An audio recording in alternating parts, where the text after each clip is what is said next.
Now I understand the reason why Slipknot really wasn't in the trailers like that. Suicide Squad.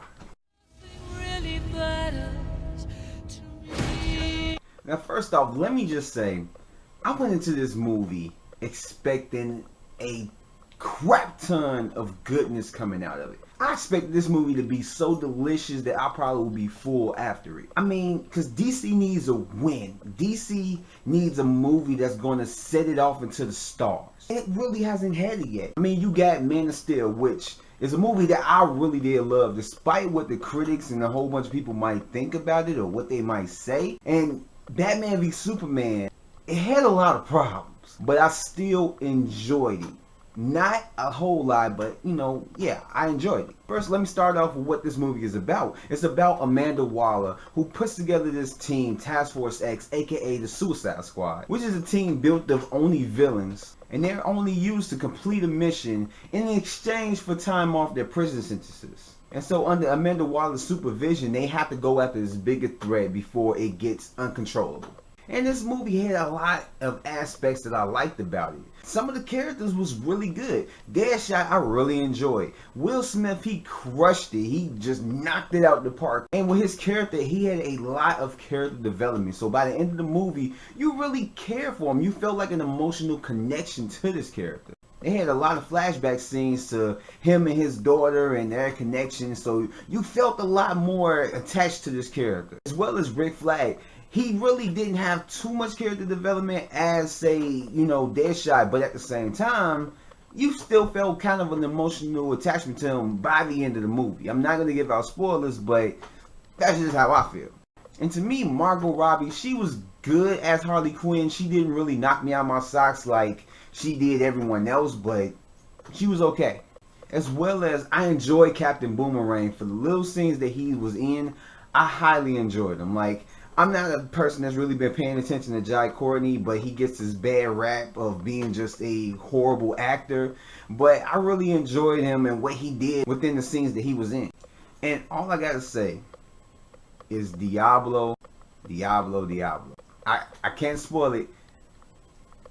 Diablo. And one of the other aspects that I did like about it is that a lot of people were talking about the flashback scenes, this excessive flashbacks. But that didn't bother me. Like, I'm a person that I really don't like those. I mean, if it's done right, then, I'll accept it. But when it comes to flashbacks where it's showing the present and the past, the present and the past, it gets on my nerves. And this movie, I really didn't mind it. I really enjoyed the flashbacks and how they did it. So I had no problem with it.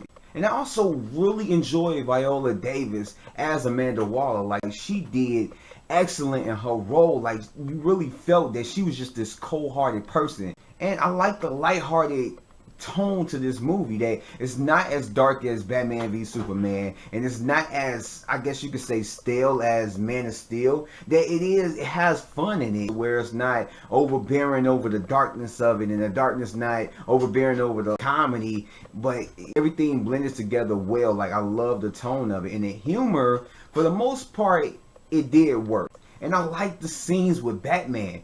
When the hell are we gonna get a solo Batman movie? He was in this movie for like not even 30 seconds it seemed, but those scenes I enjoy. And I also like the music. For some of the scenes they had music, certain songs playing, and I really enjoyed it for the most part. I mean, the music selection, at times it was like, but for the most part I loved it.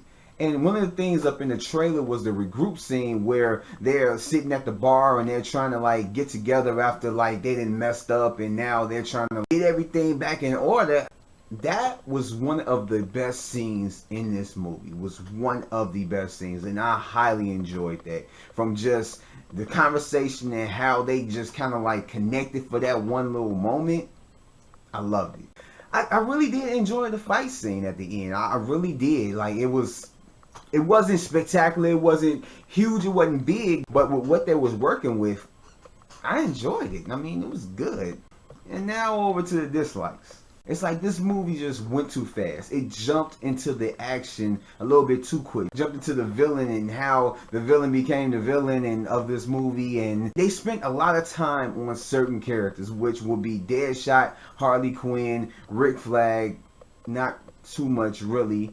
But it was just like they spent time on those characters, and all the other characters were in the background. Just they were just there just to be there. Like I said, like it moved too fast. So I feel like if they would have slowed down and took time to get into the background of certain characters and kind of flesh them out a little bit more before they actually tried to jump into the whole mix of things, that it probably would have been better. But it was like they just focused on a few characters, jumped into the action, and it was just blah. So like with the action, nothing significant really happened until the final fight. You're watching this movie and you're like, yeah, there is, shooting and they're beating up henchmen, putty men, or whatever the hell they're supposed to be. But really nothing big is happening. There's no big action scenes. It was what it was. And it just seemed like this movie was missing a lot of parts. It was very choppy at like a lot of points. Like during the middle towards the end, it just seemed like a lot of things was missing. And even before I saw the movie, and I saw it while I was watching the movie, was that certain scenes in the trailer were taken out of the movie. But one of the criticisms that I have for it is that a lot of scenes, it seemed like they were taking their time in dire scenes. Like it'd be something crazy happening, but then you'll see them taking their time to get certain stuff together. And I know in movies, with stuff cut together, you can put together a week in like 5 seconds.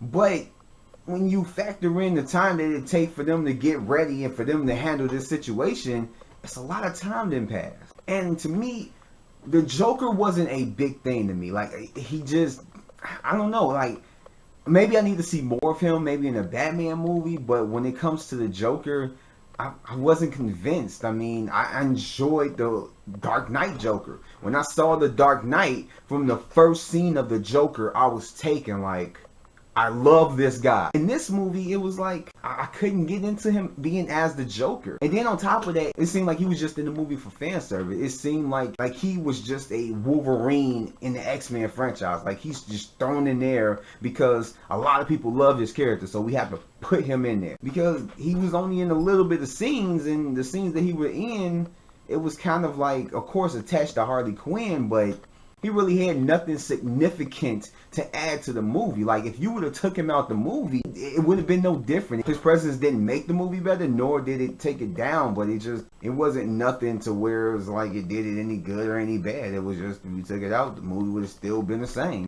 And the mission really didn't make no sense. The plot and what they were trying to do, you could tell by the trailer. I kind of figured out, I'm not going to give it away just in case you want to know who the villain is and you don't want me to tell you or this and that, but the villain wasn't all that spectacular. I mean, I enjoyed the villain or whatever, but when it came to it, it was just, they didn't spend that much time on the villain. It seemed like they were going after the formula that Marvel has been doing that made them so successful, but Marvel built up a lot of their characters, built up their story, and locked down a lot of stuff and didn't worry about the villain. It just seemed like they were worrying about a few characters and everything else they just didn't worry about. Overall, I have to say, matter of fact, yeah, I have a new rating system. Yeah, I thought of a new rating system. So it's going to basically be on a scale. The highest rating will be a recommendation.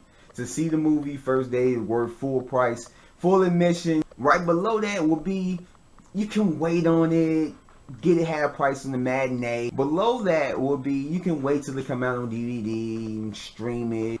And then the lowest one will be, just don't go see it, don't waste your money. It's not worth the ticket admission, the rental, or anything. Just pretend it doesn't exist. So with that scale, I'm going to have to say, you can wait to see this movie on DVD. You really can. It's not that big of a movie. You can wait. If you have to see it in theaters, I would say wait and go see it, maybe a week later or something like that in the matinee. But my recommendation is, if you're not excited to go see this movie, or if you're curious or whatever, just save your money, wait till it come out on DVD and rent it, and whatever from there. But I honestly thought that I was going to really enjoy this movie way more than I thought I did. And it had a lot of aspects that I did like about it, but none of them were redeeming qualities for all of the mess that it is. I went into this movie, and during like the middle of it, I'm just sitting there thinking like, when is this movie over? You know, I was just wanting to leave. Like, I'm just sitting there like, oh my gosh. And it shouldn't be like that when you're gonna go see a movie, and especially a movie like this that looks awesome as it did through the trailers. But this movie was very disappointing. Yeah, and that's my movie review on Suicide Squad. What did you guys think? Leave it in the comments below. Like this video, subscribe to my channel, share this video. I have my Facebook down there. Everything is in the description below. And also I do podcasts, so check out my podcast. And also I will be putting up a spoiler review of Suicide Squad. Not in this type of fashion, but it will be in a spoiler cast thing. I don't know what I'm gonna call it, but it's gonna be in a podcast, and it's just gonna be the spoiler of Suicide Squad. But yeah, and also, I mean, you can check that out. It's going to be up soon as well. And you can check out my other podcasts. The links are in the description below. I will be talking probably more about Suicide Squad in the next Take One podcast, episode 15. As well as check out my other movie reviews. I will be uploading a crap ton of movie reviews. I'm getting caught up on movies that I've just been slacking on. So yeah, I'm going to be uploading a crap ton, plus a lot of other videos and other projects that I'm working on. But yeah, and I have other mini reviews as well, so yeah, check all that out. Everything is in the description below, like I said, all the links and all that stuff, so go ahead and check that out. And again, I'd like to thank you guys for checking out this video, so I will catch you guys later. Until next time.